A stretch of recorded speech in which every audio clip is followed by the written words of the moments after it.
I built a company worth $4 million from absolutely nothing. Then my mother handed it to my sister on a silver platter, and when I asked why, her answer made my blood run cold.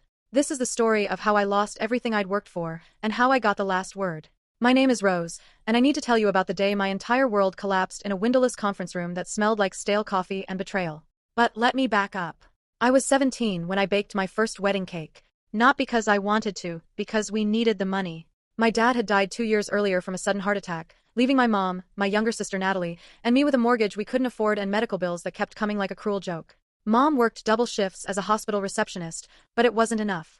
Natalie was 13 and honestly, she'd always been fragile. Anxiety, panic attacks, the kind of kid who needed everyone tiptoeing around her emotions. Me. I was the capable one. That's what Mom always said. Rose, you're so capable. You'll figure it out. So I figured it out. I taught myself cake decorating from YouTube videos, bought secondhand equipment from Craigslist, and started taking orders from neighbors. By 18, I was making wedding cakes out of our kitchen, staying up until 3 a.m. to finish orders before my shift at Target. By 20, I'd saved enough to rent a small commercial kitchen space. By 23, I had my own bakery, Rose and Thorn Patisserie. The name felt right. Beautiful, but with an edge. That was me, wasn't it? Making beautiful things while bleeding from 1,000 tiny cuts. Natalie was in college by then, studying art history at an expensive private school Mom somehow convinced me to help pay for.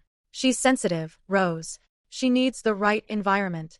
You're doing so well, can't you just help out a little? A little became a lot. I paid for Natalie's tuition, her apartment, her therapy sessions. And I told myself it was okay because we were family. Because I was capable. The bakery exploded. Within 5 years, I had 3 locations, a team of 27 employees, and a client list that included celebrities, politicians, and every major event venue in a 50-mile radius. We did custom cakes, French pastries, dessert catering for events with 1,000-person guest lists. I was featured in Food and Wine magazine.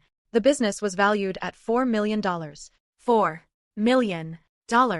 I built that. Every dollar, every client relationship, every recipe. Me. Natalie graduated and moved back home.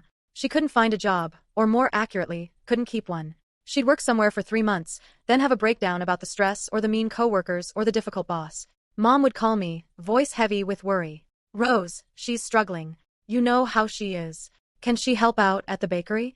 Just until she gets back on her feet. I said yes, because I always said yes. That was my first mistake. Natalie started as a part-time front-of-house employee. She was good at it, actually, charming with customers, great at social media. She started running our Instagram, and our following tripled. I was genuinely proud of her. Then Mom started showing up at the bakery. Just to visit, she'd say. But she'd observe everything, ask pointed questions about finances, about contracts, about how decisions got made. You know, Rose, she said one afternoon, sitting in my office while I reviewed vendor invoices, you work so hard. Too hard. Have you thought about succession planning? I was 28 years old. Succession planning? I laughed. Mom, I'm not going anywhere. Her face got that look, the one I'd learned to dread. Soft, concerned, like she was about to deliver bad news for my own good. But what if something happened to you? Like Dad. This business is our family's security now. It needs to be protected. I should have seen it then. The shift. But I was exhausted, running on 4 hours of sleep and too much espresso, and I just wanted her to stop worrying. The business is fine, Mom. I have insurance, an LLC structure, everything legal and proper. She pursed her lips. I think you should talk to our family lawyer, just to make sure everything's buttoned up. Our family lawyer. Harold Feinstein. He'd handled Dad's estate, such as it was. He was Mom's friend from church, had known us forever. I trusted him. Another mistake. The meeting happened on a Thursday. Mom said it was just a routine review, making sure the business assets were properly structured. Harold's office was in a strip mall between a nail salon and a tax preparation service, which should have been my first clue that he wasn't exactly a high-powered attorney. I walked in to find Mom, Natalie, and Harold sitting around a conference table covered in documents. Rose, there you are. Mom smiled, but it didn't reach her eyes. We've been working on something important. Sit down, sweetheart. Harold pushed a stack of papers toward me. Your mother has some concerns about the business structure. Given that you're a sole proprietor and the company has grown so significantly, there are some vulnerabilities we should address. I started reading. Legal language swam before my eyes, words like restructuring, family trust, equitable distribution, operational management. I don't understand, I said slowly. This looks like, you're making Natalie a partner? Not just a partner, Mom said softly. We're establishing a family business trust. The bakery belongs to all of us, Rose. It was built on our family's sacrifices. My hands went cold. My sacrifices. I built this company. With my money, my time, With family support, Mom interrupted, her voice sharpening. Who encouraged you? Who helped with deliveries when you were getting started? Who watched the shop so you could meet with clients? This was always a family effort, Rose. I paid you for that. I paid Natalie for every hour she worked. Harold cleared his throat. The proposal is actually quite generous, Rose. You'd retain a 40% stake and continue as head baker and creative director. Natalie would hold 35% and manage operations and marketing. Your mother would hold 25% as a silent partner to ensure family unity and resolve any disputes. 40% of my own company. I looked at Natalie. She was staring at her hands, not meeting my eyes. Natalie, did you know about this? She glanced at Mom, then back at her hands. Mom thought it would be good for the family. For my future. Your future? What about my future? Mom's expression hardened. You've always been the strong one, Rose. You'll be fine no matter what. But Natalie needs stability. She needs security. This business can provide that for her. For all of us. Don't be selfish. Selfish. I'd worked myself to the bone for 10 years, put my own life on hold, funded my sister's education, and I was being selfish for not wanting to hand over my company. Harold pushed the papers closer. The transition would be immediate. We've already filed preliminary paperwork. This just makes it official. Your signature here, here, and here. And if I don't sign? Mom's face went pale. Rose, don't do this. Don't tear this family apart. I'm not tearing anything apart. You're trying to steal my business. Steal. Mom's voice broke. After everything I've sacrificed for you? I gave up my own career to raise you girls after your father died. I've supported you every step of the way. And this is how you repay me. By being greedy. The guilt hit like a physical blow. That was her superpower, making me feel like a monster for having boundaries. Harold looked uncomfortable. Perhaps Rose needs time to think. No. Mom stood up. She signs today, or I'm calling in the loans. The room went silent. What loans? I whispered. Mom's expression was ice. The $150,000 I lent you over the years. For equipment, for the second location, for emergencies. I kept records. Every transfer, every check. I'll take you to court if I have to. My mind raced. The money she'd given me, she'd always called it family help, never loans. No interest rates, no repayment schedules, no formal agreements. Just, take what you need, honey. We're family. You can't, that wasn't loans, it was loans. And I want them repaid. With interest. Unless you'd like to make this easy for everyone and sign the papers. I looked at Harold. He wouldn't meet my eyes. This is blackmail. This is business, Mom said. Sign the papers, Rose. I signed. My hands shook so badly I could barely hold the pen, but I signed every page. 40% ownership of my own company. Natalie got operational control. Mom got veto power on major decisions. Harold notarized everything while my vision blurred with tears I refused to shed in front of them. There, Mom said, suddenly warm again. That wasn't so hard. Now we can all move forward as a family. I walked out without saying a word. For 2 months, I showed up at the bakery and pretended everything was fine. Natalie took over the office that had been mine. Mom started coming in daily, just to oversee things. The changes started small. Natalie wanted to refresh the brand. New Instagram strategy, new packaging design. Fine. Then she wanted to cut costs by switching to cheaper ingredients. Customers won't notice, she insisted. I fought her on it. We argued in front of staff. Mom sided with Natalie. She's the operations manager now, Rose. Trust her judgment. When I found out Natalie had fired 3 of my most experienced pastry chefs and replaced them with her friends, people with no professional baking experience, I went to Mom. This is destroying everything I built. You're being dramatic. Natalie is trying to innovate. You need to step back and let her lead. Lead? She doesn't know what she's doing. And whose fault is that? You never trained her properly. You kept all the knowledge to yourself. Well, now she's learning. Support your sister, Rose. Within 3 months, customer complaints started rolling in. Cakes were late, wrong flavors, poor quality. Our 5-star reviews dropped to 3.2 stars. Major clients canceled contracts.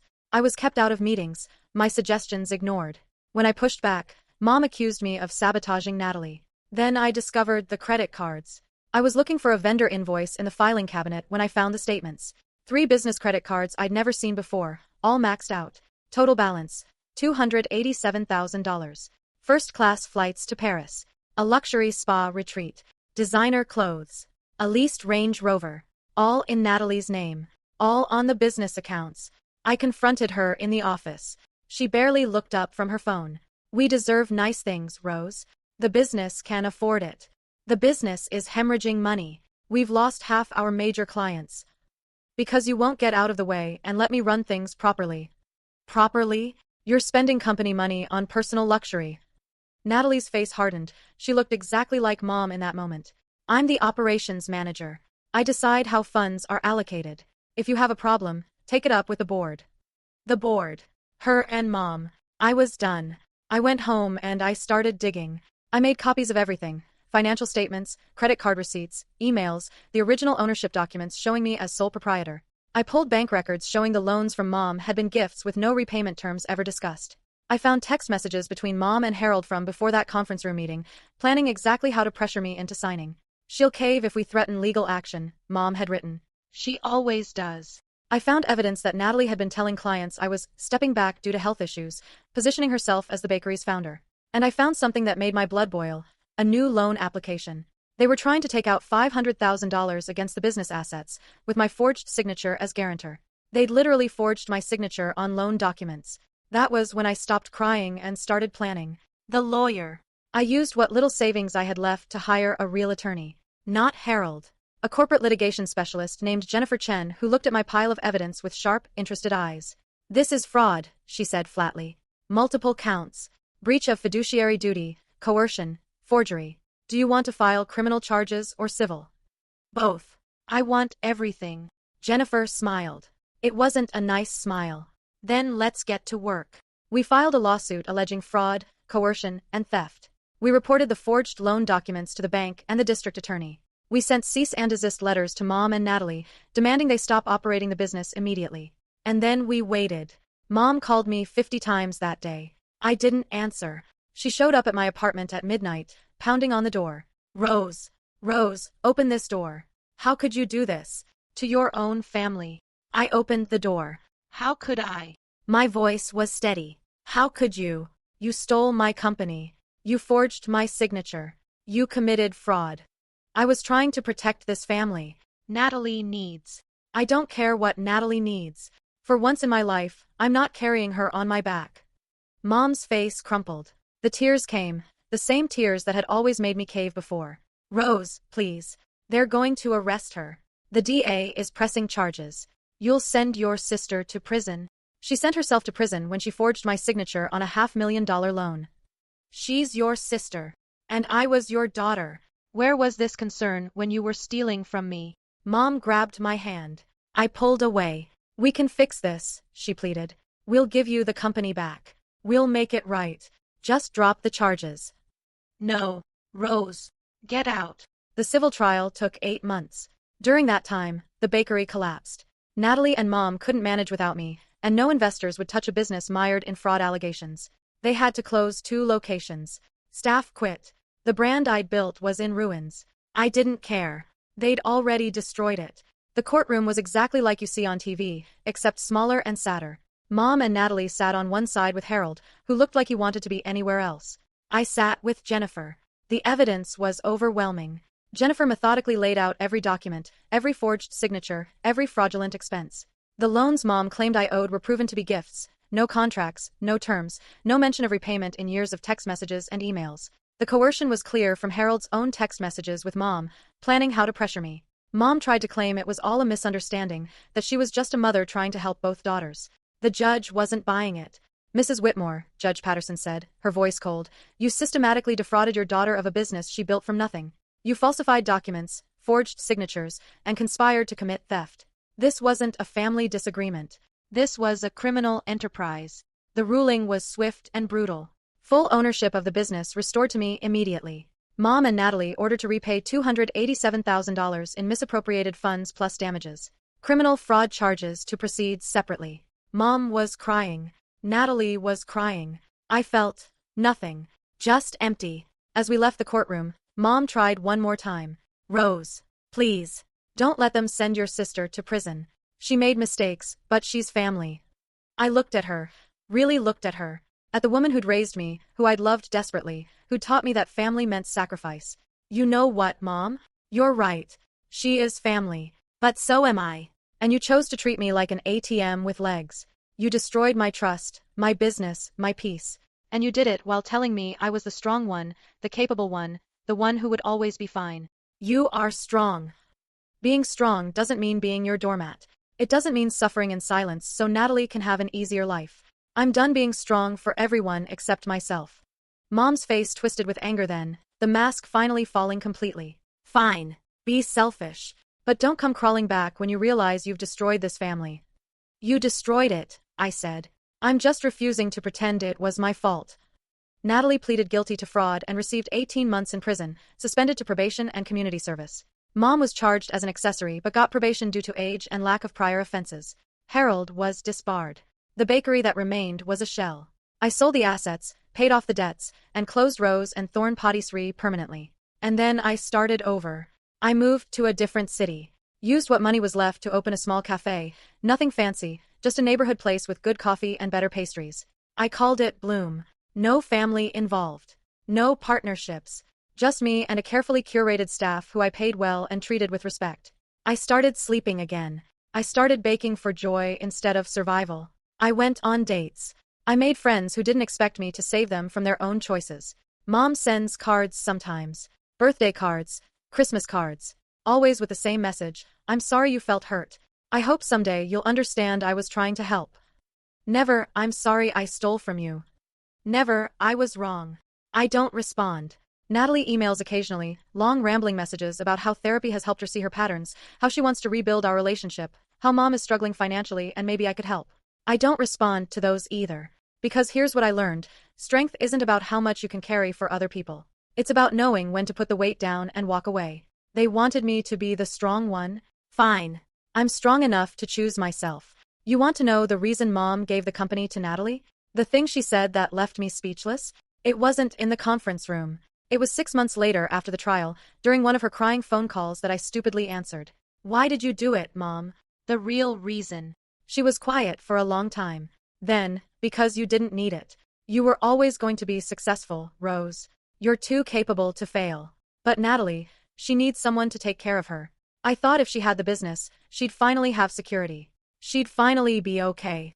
So you took my security to give to her? You were always going to be fine. And there it was. The truth that had shaped my entire life. I wasn't loved less. I was just competent enough to exploit. My strength, my capability, my resilience, these weren't qualities my mother admired. They were vulnerabilities she used. Because strong people don't need protection, right? Strong people don't need fairness. Strong people will always figure it out. Strong people can be stolen from without guilt. Goodbye, Mom. Rose, wait. I hung up, blocked the number, and I never looked back. Today, Bloom is thriving. Small, manageable, mine. I have a partner now, a fellow baker named Marcus who treats me like an equal and splits every decision down the middle. We're talking about opening a second location next year. I'm 32 years old. I've built 2 successful businesses from nothing. I've survived betrayal by the people who should have protected me most. I've learned that family isn't about blood, it's about who shows up for you without expecting you to bleed for them. Sometimes I think about Rose and Thorn, about what it could have become if Mom hadn't gotten greedy. If Natalie had actually valued what I built instead of just wanting to claim it. But mostly I don't. Because that story ended. This is the new one. And in this story, I'm not the strong one who sacrifices everything. I'm not the capable one who always figures it out. I'm just Rose. And that's enough. My mom gave my $4 million company to my sister because she believed I'd be fine without it. She was right. But not in the way she thought. I'm fine because I walked away. Because I chose myself. Because I stopped being strong for everyone else and started being strong for me. And you know what? That's the best revenge of all.